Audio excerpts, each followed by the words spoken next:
Okay ஓடுது. இப்போ பாருங்க,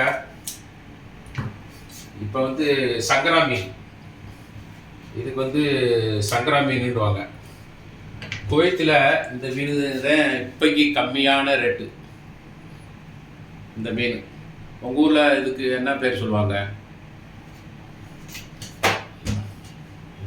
இது பொரிக்கிறதுக்கு நல்லாயிருக்கும். பொரித்து சாப்பிட்டோம்னா அவ்வளவு அடிமுடியாக இருக்கும். நல்லா காரஞ்சாரமாக போட்டு வச்சிங்கன்னா, கொஞ்சம் மிளகா பொடியெல்லாம் போட்டு வச்சிங்கன்னா அவ்வளோ சூப்பராக இருக்கும். மிளகா பொடி, கொஞ்சம் வெந்தய பொடி, பூடு கூட நுணுக்கி போட்டிங்கன்னா வாசம் கப்புன்னு இருக்கும். அது கூட கருவேப்பிலையை கொஞ்சம் தூவி விட்டு பொரிச்சா அவ்வளோ அழகாக இருக்கும். இது வந்து சங்கரா மீன்.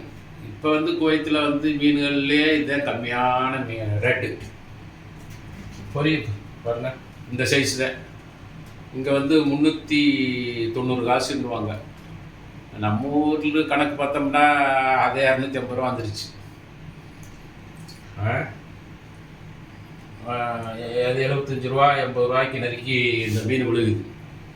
இது என்னன்னா, க்ளீன் பண்ணுறப்ப நமக்கு இப்படி க்ளீன் பண்ணுறோம்ல, மேலே தெரிக்கும். அதனால் சட்டை கிட்டையெல்லாம் கழட்டி போட்டு நம்மகிட்ட இருக்க ஏதாச்சும் ஒரு பழைய ட்ரெஸ்ஸை போட்டுக்கிட்டு இது பண்ணணும்.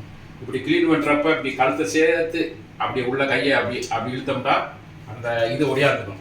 அப்படியே ஒரு கத்திரிக்கோலை வச்சுக்கிட்டு அப்படியே 2 பக்கமும் அப்படி வெட்டி விட்டுறணும். சிலவங்களுக்கு மண்டை பிடிக்கும், சிலவங்களுக்கு மண்டை பிடிக்கும். அதனால் மண்டையோடு அப்படி எடுத்து விட்டோம்னா வகுத்து அப்படி ஆப்ரேஷன் பண்ணுற மாதிரி சுத்தமாக அப்படி வந்துடும். அதில் ஒரு சிலாம்பு இருக்காது. இந்த சைட்டில் இருக்கிறத இப்படி கத்திரி வச்சு வெட்டிடணும். அதனால் பெரும்பாலும் இதை வாங்க மாட்டாங்க.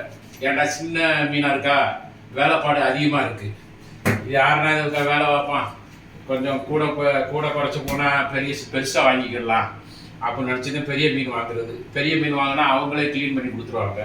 இப்படி சின்ன மீன் வாங்கினோம்னா கூட்டத்தில் இதெல்லாம் க்ளீன் பண்ண மாட்டாங்க. ஏன்டா ரேட்டுலேயே கம்மியான ரேட்டு, நம்முடைய வசதி தக்கன இதை வாங்கி சாப்பிட்டுக்கலாம். இது குழம்பு வச்சோம்னா புளி ஊற்றி எல்லாம் வச்சோம்னா ஒரு சிங்கிளாக சாப்பிட்றதுனால ஒரு 3 நாளைக்கு சமாளிச்சிடலாம். இப்படி தாங்க, இப்படி ஒரு குழம்பு வச்சுட்டு 3 நாளைக்கு சுட்ட வச்சு சாப்பிட்டுக்கிற வேண்டியதான். இதுதான் சங்கரா மீன். உங்கள் ஊரில் என்ன சொல்லுவாங்கன்ட்டு கமெண்ட் பண்ணுங்கள். ஓகே.